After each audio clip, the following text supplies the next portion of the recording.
Praise the Lord, brethren. Shalom, shalom. I come with the next information about the storing buy up things and store in your house.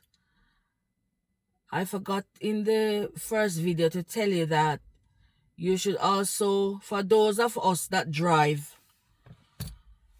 you get a the tin or the pan what they use to store fuel in.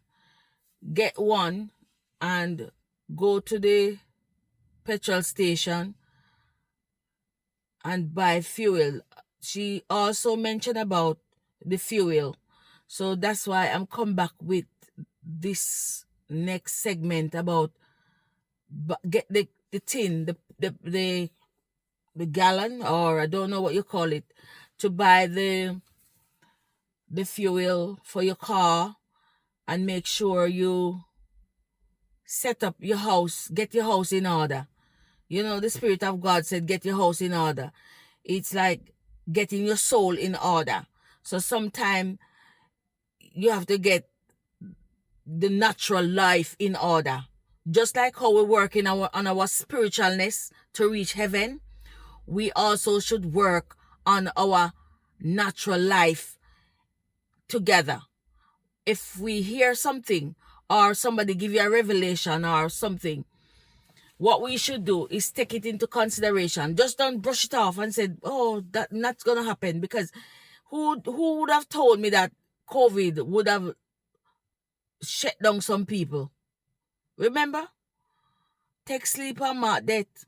Buy up the things them, like I said in the first video, buy up the non-perishable food. Store them in your house. Buy up your kerosene oil, your fuel for your car, any thin things that is not expired date, the non-perishable food. If you have pets, make sure you buy up them food and put them down as well, because your pet gonna need to eat as well. Who have dogs and cats, you need to buy up your non-perishable. Look at the date and see when them expire, because you never knew when we're gonna lock down again. So be wise, listen to the voice of God, and like I said in the first video, is not my revelation, is my church sister, the woman of God, powerful woman of God, revelation she gets.